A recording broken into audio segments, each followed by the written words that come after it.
2024 లేదా 25లో డిగ్రీ లేదా బీటెక్ చదివారా? సాఫ్ట్‌వేర్ జాబ్ కోసం ఎదురు చూస్తున్నారా? అయితే కోడ్ జ్ఞాన్ 100 డేస్ కోర్సులో చేరండి. జాబ్ సాధించండి. నమస్తే, వెల్కమ్ టు సుమన్ టీవీ. నేను మీ యాంకర్ శ్రీ. రైట్ నో మనతో పాటు ఉన్నారు హైకోర్టు అడ్వకేట్ అలగరి రవీంద్రనాథ్ గారు. పెళ్లి చేసుకొని ఇంటికి వచ్చిన తర్వాత కోడలు అనేక రకాలుగా అత్తమామల్ని హింస పెడుతూ ఉంటే, అలాంటి సందర్భాల్లో చట్టాన్ని కనుక వాళ్ళు అప్రోచ్ అవ్వాలి అంటే వాళ్ళకి లీగల్ పరంగా ఎలాంటి రైట్స్ ఉంటాయి, వీటి గురించి ఈ రోజు మనకి ఒక మంచి క్లారిటీ ఇన్ఫర్మేషన్ ఇవ్వడానికి అలగరి రవీంద్రనాథ్ గారు ఉన్నారు. అడిగి తెలుసుకునే ప్రయత్నం చేద్దాం. నమస్కారం సార్. నమస్తే అండి శ్రీ గారు. సార్, ఇప్పటి వరకు కోడలు అలాగే అత్తమామల గురించి ఎంతో మంది మీ దగ్గరికి రావడం జరిగింది. వాటికి ఒక మీరు మంచి సొల్యూషన్ కూడా అందించడం జరిగింది. అందులో భాగంగానే ఎంతో మంది ఇప్పుడు మనం మాట్లాడుకుంటే కోడలు అనేక రకంగా మానసికంగా కావచ్చు, శారీరకంగా కావచ్చు హింస పెడుతున్న వాళ్ళని మనం చూస్తున్నాం.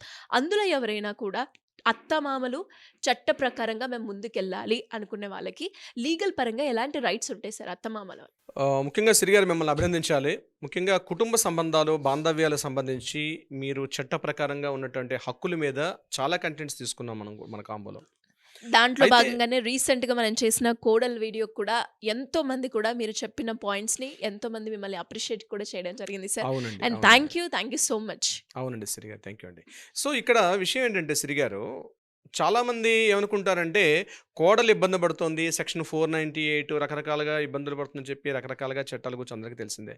కానీ నివురు గప్పిన నిప్పులా ఉంటుందండి. మ్మ్. ఇంటిలోను పోరు ఇంతింత కాదయ్య అన్నట్టు ఒక ఏజ్ వచ్చిన తర్వాత కొడుకుని పెళ్లి చేస్తారు.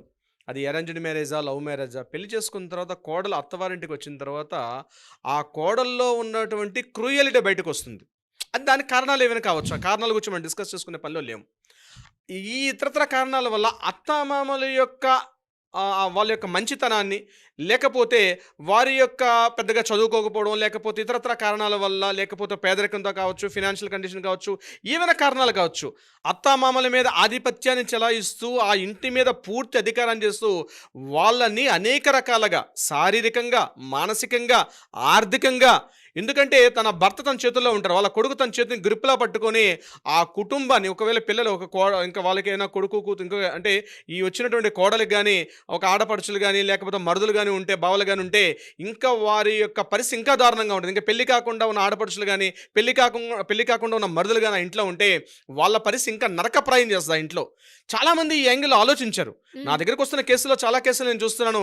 అత్తామామలు నా దగ్గరకు వచ్చి ఆ ఫైల్స్ ముందు పెట్టి కన్నీటి పర్యంతం అవుతుంటారు. ఒకటే ఏడుపు. వాళ్ళని ఓదార్చుదామంటే అర్థం కాని పరిస్థితి. అంటే మా కోడలు మమ్మల్ని ఇన్ని రకాలుగా బాధలు పెడుతుంది సార్, తిరిగి మా మీద కేసులు పెట్టే ప్రయత్నం చేస్తుంది, సెక్షన్ 498 కేసు పెట్టి మమ్మల్ని వీధికి, కోర్టులకి, చట్టాలకి, పోలీస్ స్టేషన్ చుట్టూ మమ్మల్ని తిప్పి మమ్మల్ని బదనాం చేస్తుంది సార్, మమ్మల్ని అనేక రకాలుగా బాధలు పెడుతుంది. ఈ కోడల యొక్క అంటే వీళ్ళ కోడలుగా తప్పించి మాకు ఎటువంటి చట్టాలు లేవా అన్నటువంటి అడిగినటువంటి మహానుభావులు చాలామంది ఉన్నారు అత్తామామల విషయంలో. సో ఈ వీడియో ప్రత్యేకంగా ఎవరైనా మీ ఇంట్లో మీ కోడల్ని మిమ్మల్ని కానీ ఇబ్బందులకు గురి చేస్తుంటే తక్షణం ఈ వీడియో చివరిదాకా చూడండి. వీలైనంత మందికి షేర్ చేయండి. ఒక నాలెడ్జ్, ఒక సోషల్ రైట్ ప్రతి ఒక్కరు తెలుసుకోవాలి. చదువు లేకపోవచ్చు వాళ్ళకి, కానీ వీడియోల ద్వారా మనం నాలెడ్జ్ని గెయిన్ చేసి పంపిస్తున్నాం. చట్టాలు మీకు కూడా ఉన్నాయి, చట్టాలు మీ తరపున కూడా ఉన్నాయి. మీకు కూడా కొన్ని హక్కులు ఉన్నాయి. కోడలు రాగా ఆ ఇంటిని మొత్తం తన ఆధిపత్యంలో పట్టుకోవడం కాదు, ఆ మీరు ఇంట్లో ఉన్నటువంటి అత్తామామకు కూడా హక్కులు ఉన్నాయి. ఆ హక్కులు ఏంటో చూసే ప్రయత్నం చేద్దాం. ముందుగా మీకు ప్రొటెక్షన్ యాక్ట్ ఉంటుంది. ప్రొటెక్షన్ యాక్ట్ అంటే ఆ కోడల ఇంటికి వచ్చి మిమ్మల్ని బయటికి నెట్టివేసింది అంటే ఎట్టి పరిస్థితుల్లో కుదరదు. మిమ్మల్ని రక్షించుకునే బాధ్యత కోడలపైన కూడా ఉంటుంది. మీకు ప్రొటెక్షన్ యాక్ట్ అని ఒక ప్రొటెక్షన్ యాక్ట్ కూడా ఉంటుంది. మీకు ప్రొటెక్షన్ ఆర్డర్ ఇస్తుంది. కోర్టుకి మీరు వెళ్ళినట్టయితే ప్రొటెక్షన్ ఆర్డర్ అంటారు. ఒకటి నెంబర్ 1 ప్రొటెక్షన్ ఆర్డర్ ఉంటుంది. Number 2 residency order.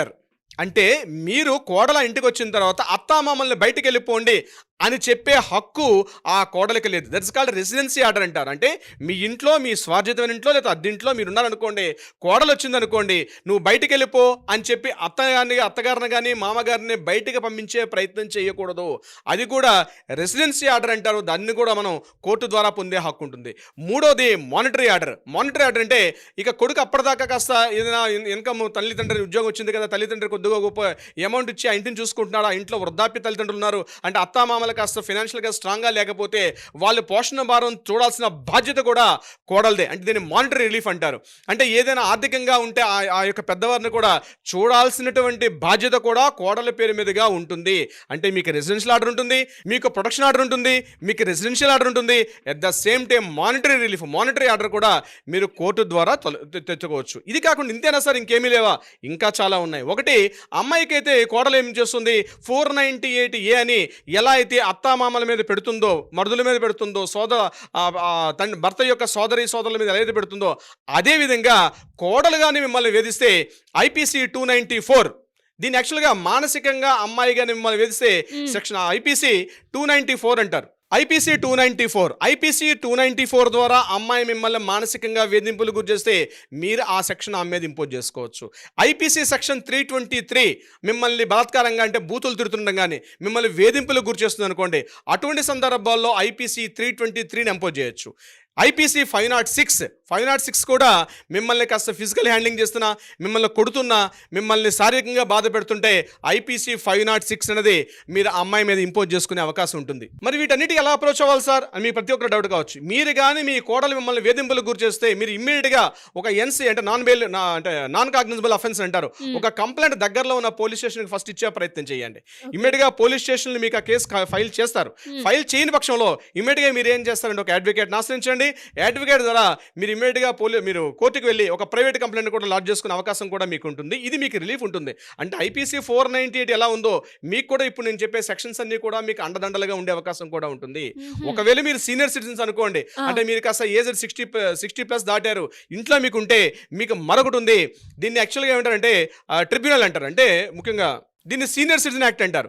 Senior citizen act ప్రకారం 2007 ప్రకారం మీరు అమ్మాయి మిమ్మల్ని బయటికి నెట్టివేసినా, లేకపోతే అమ్మాయి మిమ్మల్ని యొక్క పోషణ భారం చూడకపోయినా, మెయింటెనెన్స్ చేయకుండా అమ్మాయి కూడా మిమ్మల్ని అనేక రకాల వేధింపులు గురిచేస్తుంటే మీరు ట్రిబ్యునల్ని ఆశ్రయించవచ్చు. దగ్గరలో ఉన్నటువంటి RDO గారిని మీరు సంప్రదిస్తే RDO ద్వారా మీరు తక్షణమే ఒక రిలీఫ్ను పొందే అవకాశం ఉంటుంది. ఇది సీనియర్ సిటిజన్స్ పొందే అవకాశం. అంటే అత్తామామలు కోడల ద్వారా ఒకవేళ మాటలు పడి ఆ ఇంట్లో అయ్యో మా కోడలు మమ్మల్ని ఇబ్బంది పడుతుంది, మీలో మీరు నలిగిపోయి, మీలో మీరు కుమిలిపోయి, మీలో మీరు ఒక మానసిక వేదనకు గురై మీరు పరిస్థితిని తీవ్రతరంగా తెచ్చుకోకుండా అనేక సెక్షన్లు, అనేక చట్టాలు కూడా అత్తామామలకి కూడా సపోర్ట్ ఉంటుంది. కేవలం అత్తకే ఉంటాయండి, మామగారు కూడా అంటే అత్తామామలు ఇద్దరికి కూడా ఉంటాయి ఈ విషయానికి సంబంధించి. ఇది కాకుండా ప్రాపర్టీ విషయంలో ఏదైనా అమ్మాయి గొడవ చేస్తుంది అనుకోండి, కోడలు వచ్చి నాకు ఈ ప్రాపర్టీ రాసివ్వంటే డైరెక్ట్గా అత్తామామల యొక్క ప్రాపర్టీ మీద కోడలికి ఎట్టి పరిస్థితుల్లో కూడా హక్కులు ఉండవు. ఇండైరెక్ట్ గా మాత్రమే ఉంటాయి. కొడుకు ద్వారా మాత్రమే కోడలికి వచ్చే హక్కులు ఉండే తప్ప డైరెక్ట్ గా కోడలికి మాత్రం ఆ ఇంటి మీద ఎటువంటి హక్కులు ఉండేది గుర్తుపెట్టుకోవాల్సిన ప్రతి విషయం. అంటే రకరకాల సమస్యలతోటి, రకరకాల వేధింపుల ద్వారా, రకరకాల బలాత్కారాల ద్వారా ఇంట్లో అత్తామామలు నలిగిపోయిన కుటుంబాలు అనేక వేల కుటుంబాలు ఉన్నాయి. గుర్తుపెట్టుకోవాల్సింది అంటే మీకు కూడా చట్టాలు రక్షణ కల్పిస్తాయి. Domestic violence act, DVC act అంది కేవలం కోడలు అత్తగారి మీద పెట్టడం కాదు, ప్రతి మహిళ కూడా డొమెస్టిక్ వైలెన్స్ అంటే ప్రతి మహిళ, అది ఇర్రెస్పెక్టివ్ ఆఫ్ ఏజ్, అంటే ఏజ్తో సంబంధం లేకుండా ఇంట్లో గృహహింస ఒకవేళ కోడలు పెడుతుంటే కూడా మీరు డొమెస్టిక్ వైలెన్స్ అన్నది ప్రొటెక్షన్ మీరు తీసుకోవాలి. అంతేగాని పోనీ మా కోడలే కదా, పోన్లేండి తిడుతుంది కదా పడతామంటే ఏదో ఒక రోజు నాడు అమ్మాయి ఏం చేస్తుంది, చిలికి గాలివానే ఏదో ఒక రోజు నాడు 498 మీ మీద పెట్టే అవకాశం ఉంటుంది. అంతదాకా మీరు తెచ్చుకునే ప్రయత్నం చేయకుండా అబ్బాయిని మందలించండి, అబ్బాయితో చెప్పే ప్రయత్నానికి అంతకన్నా ముందు కౌన్సిలింగ్ వచ్చే ప్రయత్నం చేయండి. దీనికన్నా ముందు కౌన్సిలింగ్ దాకా మీ అందరూ కూర్చొని మాట్లాడుకునే ప్రయత్నం చేయండి, లేకపోతే అడ్వకేట్తో మాట్లాడండి, ఒక కౌన్సిలింగ్కి వెళ్ళే ప్రయత్నం చేయండి. పరిస్థితి తీవ్రంగా ఉందనుకుంటే మీలో మీరు మదన పడిపోయి, మీలో మీరు లోపల ఏడ్చుకుంటూ మీరు దుఃఖితం అయిపోయి ఇక మా జీవితం ఇంత ఎందుకు అనవసరంగా పెళ్లి చేసాం, ఈ కోడలు మా ఇంటికి ఎందుకు పిలుచుకున్నాం అని చెప్పి బాధలు పడే కన్నా prevention is better than cure. అంటే సమస్య వచ్చిన తర్వాత దానికి మనం రిలీఫ్ ఇవ్వడం కన్నా సమస్య కన్నా ముందే గుర్తించి ఆ సమస్యకు ఎటువంటి రిలీఫ్ ఇస్తే బాగుంటుందని చెప్పి ముందుగా మీరు బయటకు వచ్చి, అంటే మీ కోడల మీద మీరు అన్యాయంగా పెట్టమని చెప్పండి నా ఉద్దేశం కాదు, కుటుంబాలు విచ్ఛిన్నమని చెప్పడం కాదు. చాలా కుటుంబాలు తమలో తాము నలిగిపోతూ ఉంటారు బయటికి చెప్పుకోలేక. అటువంటి వారికి అత్తామామలకి రిలీఫ్గా మీకు కూడా చట్టాలు ఉన్నాయి, మీకు కూడా హక్కులు ఉన్నాయి, మీ కుటుంబం బాగుండాలనే కోరుకుంటారు ప్రతి ఒక్కరు కూడా. సిరి గారు. Great information sir. మరి మీరు అన్నట్టుగానే ఎవరైనా కూడా ఇలాంటి సమస్యతోటి బాధపడుతూ ఉంటే వాళ్ళు ఎవరైనా కూడా మిమ్మల్ని అప్రోచ్ అవ్వాలి, లీగల్ పరంగా ముందుకెళ్ళాలి అనుకునే వాళ్ళు ఎలా మిమ్మల్ని కాంటాక్ట్ అయ్యే అవకాశం ఉందంటారు? తక్షణమే మీ చేతిలోని ఫోన్ తీసుకోండి. కింద స్క్రోల్ అవుతున్న నెంబర్‌ని కాంటాక్ట్ చేయండి. బిజీగా ఉంటే వాట్సాప్ చేయండి. మా లీగల్ టీమ్ మీకు కంపల్సరీ అప్రోచ్ అవుతారు. అపాయింట్మెంట్ తీసుకొని రండి. ఏదున్నా సమస్యను కూర్చొని మాట్లాడుకుందాం. మర్డర్లు చేసుకోవడం, కొట్టుకోవడాలు, తిట్టుకోవడాలు, కోర్టుల చుట్టూ తిరగడానికి కాకుండా లీగల్ పరంగా ఏ రకమైన పరిష్కారం ఎలా ఉంటుందో మనం ఆలోచించి ఆ దిశగా మనం ప్రయత్నం చేద్దాం. సిరి గారు. డెఫినెట్‌గా sir. Thank you so much. Thank you so much Siri గారు.